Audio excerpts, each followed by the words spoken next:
कहानी वो खाली कुर्सी। शहर के एक छोटे से घर में एक बूढ़े आदमी रहते थे, रामनाथ जी।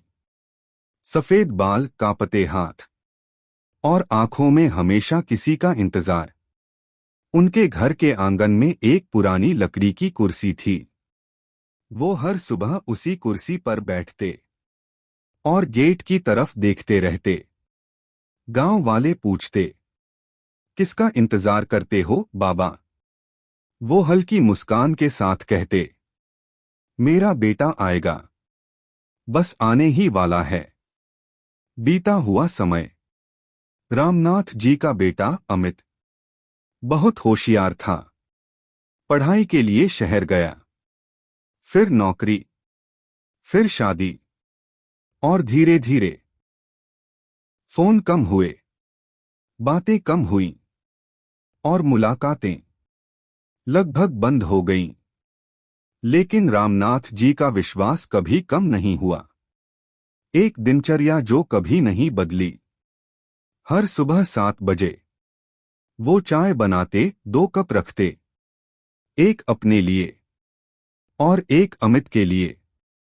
फिर उसी कुर्सी पर बैठ जाते और धीरे धीरे चाय ठंडी हो जाती। पड़ोस की छोटी बच्ची गुड़िया रोज उन्हें देखती।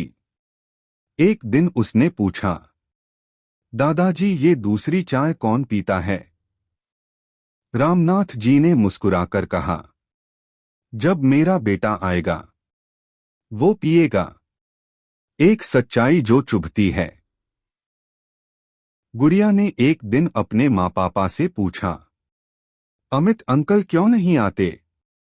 तब उसकी माँ ने धीरे से कहा, बेटा, उन्हें अपने पापा के लिए समय नहीं है। गुड़िया को ये बात समझ नहीं आई, लेकिन उसे दादाजी के लिए बुरा लगा। वो बारिश वाली शाम। एक दिन तेज बारिश हो रही थी। रामनाथ जी फिर भी उसी कुर्सी पर बैठे थे। उनके हाथ कांप रहे थे, लेकिन नजरें गेट पर ही थीं। गुड़िया भागकर आई, दादाजी अंदर चलो, भीग जाओगे। लेकिन वो बोले, अगर आज वो आ गया और मैं यहां नहीं रहा तो? आखिरी इंतजार।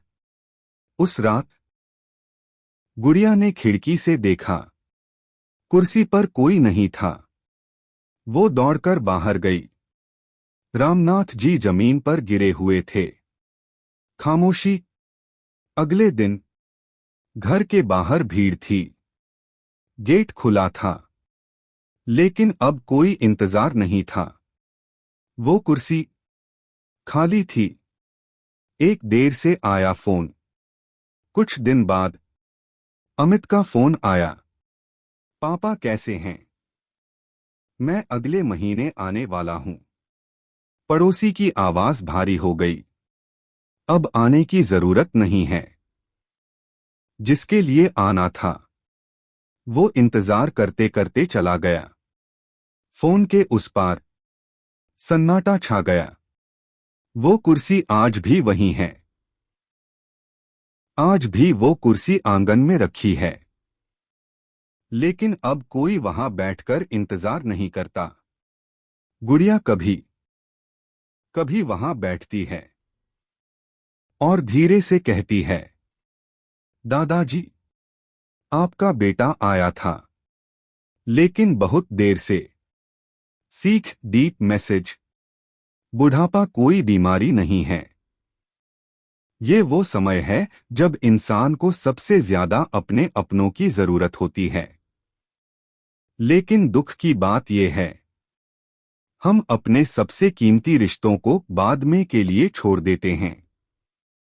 और फिर एक दिन वो बाद में कभी आता ही नहीं। रामनाथ जी के जाने के बाद घर में सब कुछ वैसा ही था, लेकिन अब वहां खामोशी बस गई थी। आंगन में वही कुर्सी रखी थी, लेकिन अब कोई उस पर बैठकर इंतजार नहीं करता था।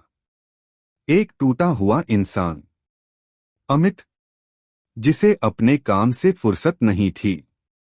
अब हर रोज उसी कुर्सी की फोटो देखता था। उसकी आंखों में सिर्फ एक सवाल था, काश मैं एक बार मिल लेता। घर वापसी। कई सालों बाद अमित अपने पुराने घर लौटा। गेट को धीरे से खोला।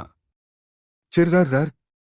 वही आवाज जो कभी उसके पिता रोज सुनते थे। उम्मीद में वो कुर्सी फिर सामने थी। अमित ने कुर्सी को देखा और उसके पास बैठ गया। उसने हाथ से कुर्सी को छुआ, जैसे वो अपने पिता का हाथ पकड़ रहा हो। उसकी आंखों से आंसू गिरने लगे। गुड़िया अब बड़ी हो गई थी। तभी पीछे से आवाज आई, आप अमित अंकल हो ना? अमित ने मुड़कर देखा। गुड़िया अब बड़ी हो चुकी थी। एक सच जो चुभ गया। गुड़िया ने धीरे से कहा, दादाजी रोज आपका इंतजार करते थे। आखिरी दिन भी बारिश में बैठे रहे। अमित का दिल टूट गया। वो जमीन पर बैठ गया और फूट फूट कर रोने लगा। बारिश फिर से शुरू हुई। अचानक बारिश शुरू हो गई। अमित उसी कुर्सी पर बैठ गया, ठीक वैसे ही जैसे उसके पिता बैठते थे। अब वो खुद गेट की तरफ देख रहा था। समय का खेल। अब हर दिन अमित उसी कुर्सी पर बैठता। लोग पूछते, किसका इंतजार कर रहे हो? वो बस मुस्कुराकर कहता, किसी अपने का। एक दिन गुड़िया ने देखा, कुर्सी पर कोई नहीं था। गेट खुला था और अंदर अमित की तस्वीर पर माला चढ़ी थी। समय बदलता है, लेकिन पछतावा हमेशा वही रहता है। जो दर्द तुम आज किसी अपने को दे रहे हो, कल वही दर्द तुम्हें लौटकर मिलेगा।